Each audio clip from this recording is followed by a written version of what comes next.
सहनाववतु सहनौ भुनक्तु सह वीर्यं करवावहै तेजस्विनावधीतमस्तु मा विद्विषावहै। ओम शांति शांति शांति। प्यारे भाइयों बहनों, सादर सप्रेम नमस्ते। सत्यात प्रकाश के चतुर्समुल्लास का अध्ययन चल रहा है। तो हमारा जो विषय था इसमें चतुर्थ समुल्लास महर्षि दयानंद कृत है।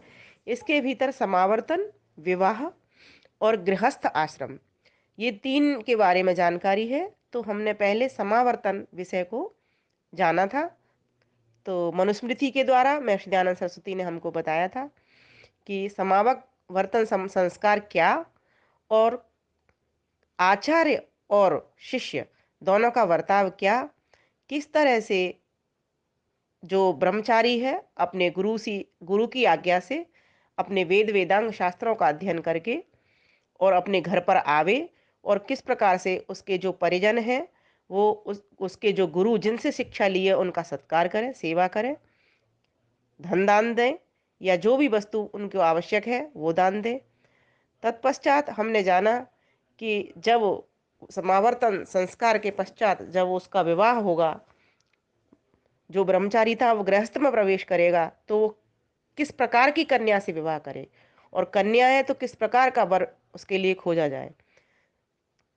तो यहाँ हमने जाना था कि अपने अपने वर्ण के अनुकूल दोनों की, अर्थात दोनों की योग्यता को देख करके ही परस्पर विवाह किया जाए, तो वो टिकाऊ विवाह होता है।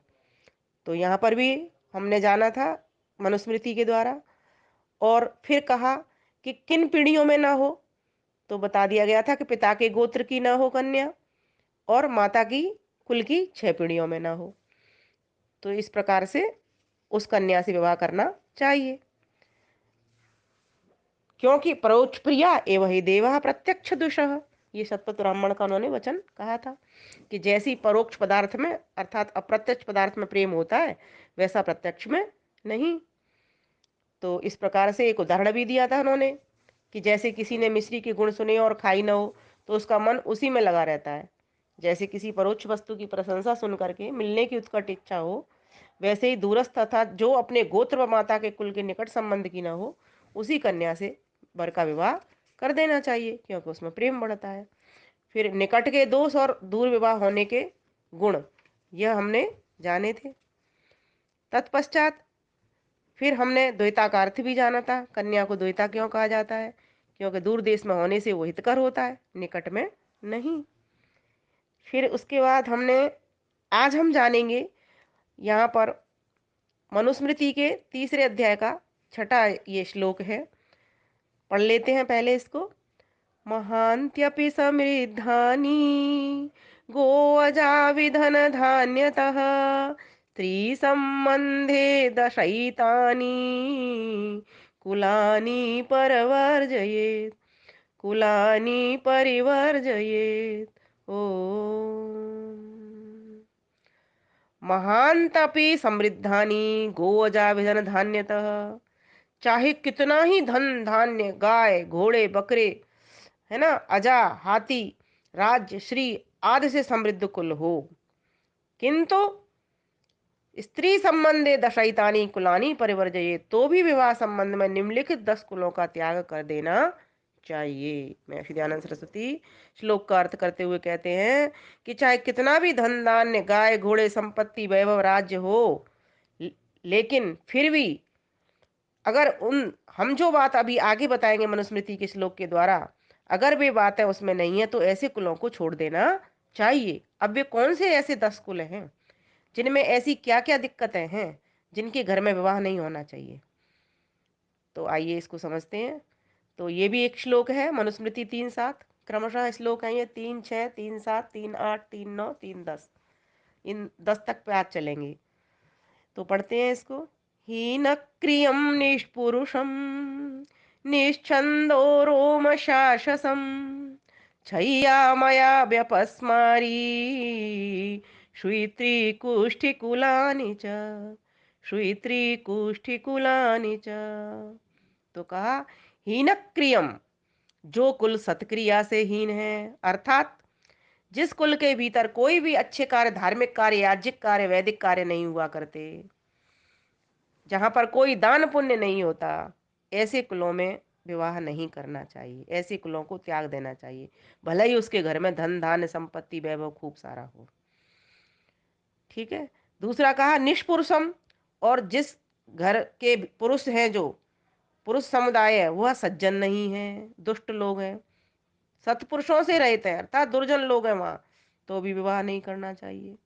दो, फिर कहा निश्छंदो, और जहां पर छंद कहा गया यहाँ पर वेद के लिए, अर्थात वेदोक्त ग्रंथों के अध्ययन नहीं होता, यहाँ पर पठन पाठन नहीं होता, वेद का गान नहीं गूंजता जिस घर में, ऐसे घर में भी विवाह नहीं करना चाहिए।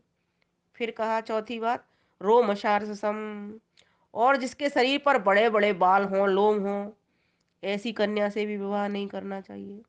चार, पांचवा, छह, छह आदि रोग हों, कैंसर आदि रोग हों, ऐसी कन्या से भी विवाह नहीं हो, ऐसे कुल में भी विवाह नहीं करना चाहिए, क्योंकि ये आनुवंशिक रोग हैं। फिर क्या कहा, अपस्मारी, और जहां पर के मिर्गी, है ना, आमाशय के रोग हैं, दम खांसी आदि के रोग हैं, वहां पर भी विवाह नहीं करना चाहिए। फिर कहा श्वेत्री, श्वेत कुष्ठ, कुष्ठी, अर्थात श्वेत कुष्ठ वाले लोग हैं, अर्थात जहां पर के सफेद दाग जिनके घरों में होते हैं, क्योंकि ये भी एक आनुवंशिक रोग है, कुलानिचा। तो ऐसे कन्या व वर के साथ विवाह नहीं होना चाहिए। यहाँ पर अकेली कन्या के लिए नहीं है, यहाँ पर वर के लिए भी है। और कोई भी माता पिता होगा, वो इन चीजों को तो वैसे भी विचार करता है, देखता ही है। अगर वो सज्जन व्यक्ति है तो वो अपने जैसा ही कुल देखता है।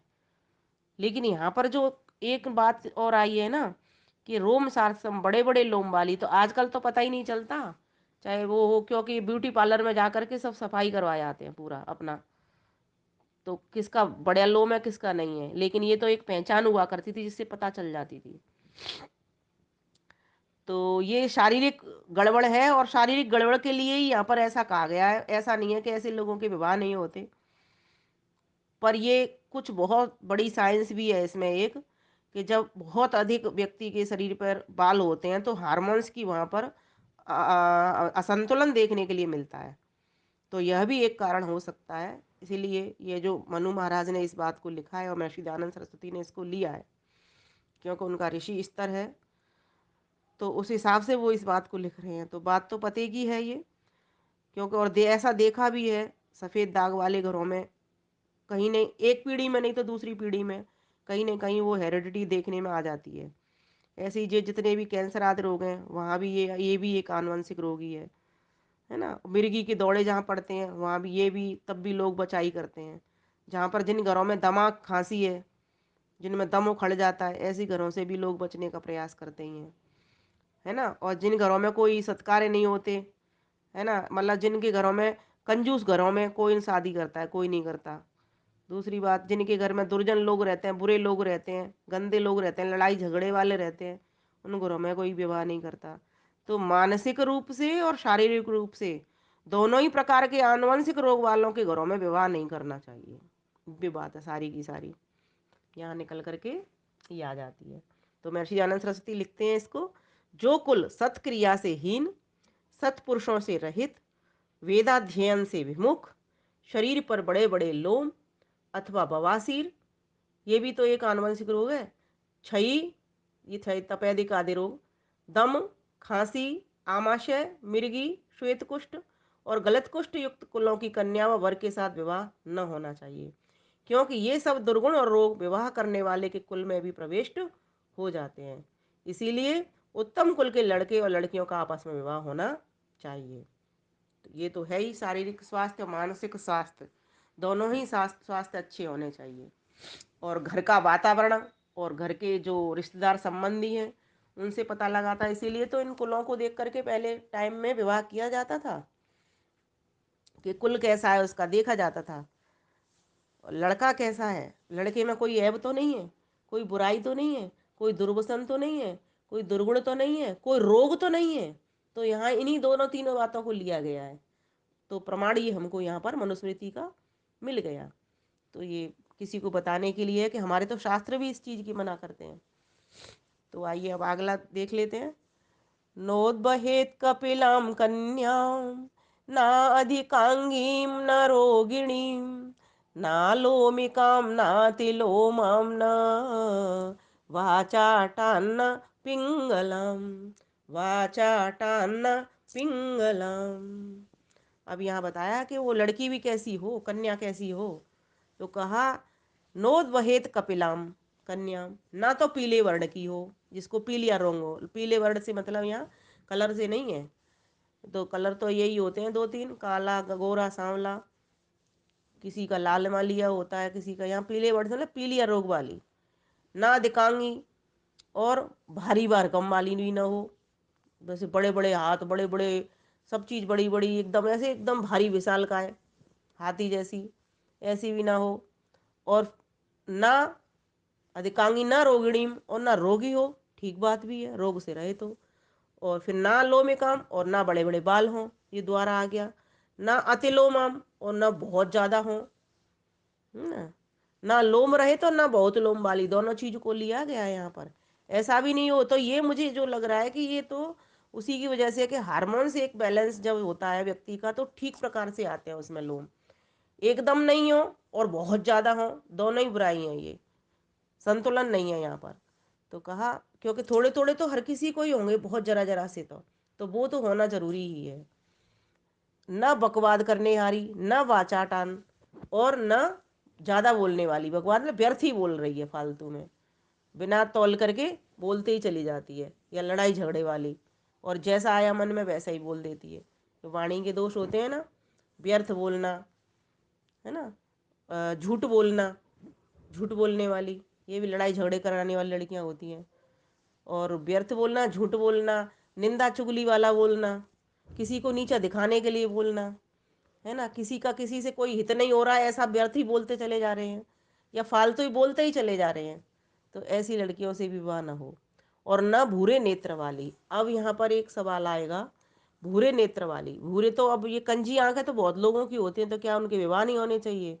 यहाँ भूरे नेत्र वाली से अर्थ लेने लेंगे हम कि जो खराब दृष्टि वाली लड़की हो, जिसके जो दृष्टि है वो एक को छोड़कर दूसरी जगह, तीसरी जगह, चार जगह ताक झाग वाली हो, ऐसी लड़की से विवाह नहीं होना चाहिए।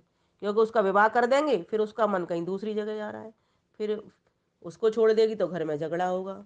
तो ऐसी जो पिंगलाम, इसीलिए इसे यहाँ पर पिंगलाम कहा गया है। तो ये थोड़ी एक वेश्यावृत्ति से भी ले सकते हैं इसको, कि सही दृष्टि वाली लड़की नहीं है, ये सही निगाह नहीं है, मतलब इस लड़की की, लड़की हो या लड़का हो, वैसे तो दोनों के लिए ही है। पर यहाँ पर जो आया है प्रसंग, ये बस यह कन्या के लिए कहा गया है कि इसमें श्लोक में आ रहा है कन्या, ना अधिकांगीम न रोगिणीम, ना लोमिकाम ना अतिलोमाम न वाचाटान्नम पिंगलाम। और कैसी नहीं हो तो फिर कहा 3 9 में, नारेक्ष वृक्ष नदी नाम्नीं ना अन्त्य पर्वत नामिका ना पक्ष ही प्रेष्य नाम्नीं न च भीषण नामिका च भीषण नामिका। तो कैसी के ना हो। तो कहा नारेक्ष, अर्थात अश्विनी, भरणी, रोहिणी देई, रेवती बाई, चित्तारी आदि नक्षत्र नाम वाली ना हो। क्योंकि लोगों को भ्रांति होती रहेगी, उस नाम को लेंगे तो किसका नाम बोला जा रहा है ये, है ना। फिर कहा कि ना तो इन नक्षत्रों के नाम वाली लड़की हो, और फिर कहा ना अंत्य पर्वत नाम काम, और जो पर्वत पहाड़ों के नाम वाली भी हो जाती हैं, लड़कियों के नाम होते हैं ऐसे, तुलसिया, गेंदा, गुलाबा, चंपा, चमेली आदि वृक्ष वाली भी ना हो। नदी नामनी, और गंगा, जमुना आदि नदी नाम वाली भी ना हो। ना अंत पर्वत नाम काम, और ना विंध्या, विंध्या, हिमालया, पार्वती ऐसे नाम भी होते हैं, ऐसी नाम वाली भी ना हो। फिर कहा ना पक्ष प्रेष्य नामनी, और पक्षियों के नाम वाली भी ना हो, जैसे कोकिला, मैना, ऐसे नाम वाली भी ना हो। फिर ना चा भीषण नाम काम, और फिर नागी, भुजंगा आदि सर्प नाम वाली भीषण नाम माधो दासी, मीरा दासी आदि प्रेष्य नाम वाली और भीम कुमारी, चंडिका, काली आदि भीषण नाम वाली कन्या के साथ विवाह न करना चाहिए। तो मान लीजिए किसी के माता पिता ने रख दिया, तो क्या अब उसका विवाह नहीं होगा? बिल्कुल होगा, लेकिन उस नाम को बदल देना चाहिए। यहाँ पर ये मेरा ऐसा मुझे ऐसा लगता है कि इसीलिए स्वामी दयानंद सरस्वती ने इस बात को रखा है यहाँ पर, ये हमें समझना चाहिए।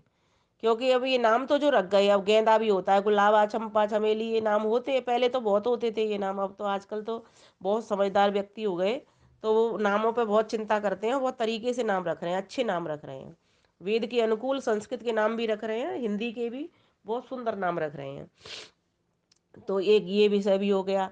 तो अब ऐसे नाम वाली कन्या से विवाह नहीं करना चाहिए, इसका अर्थ हम यहाँ पर ये लेंगे, जिन लड़कियों के ऐसे नाम है उन लड़कियों के नाम को चेंज करके फिर शादी कर लो उनसे, फिर क्या दिक्कत है, जिससे कोई भ्रम ना हो। क्योंकि महर्षि दयानंद सरस्वती इसलिए ही लाए, हर जगह से वो भ्रम मिटा रहे हैं।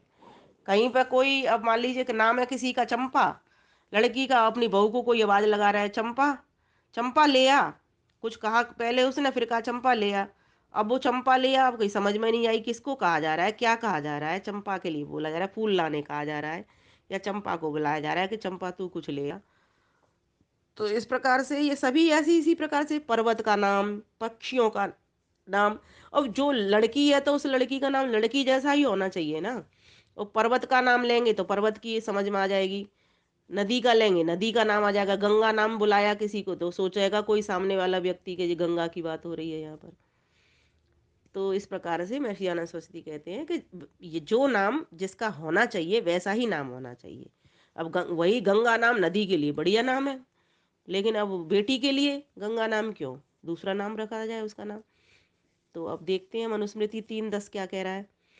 ओम अभ्यंगांगीं सौम्य नामनीं हंसवारणगामिनीं तनुलोमकेशदशना मृदवंगीमुद्वहे स्त्रियं मृदंगीमुदवहे श्रियं।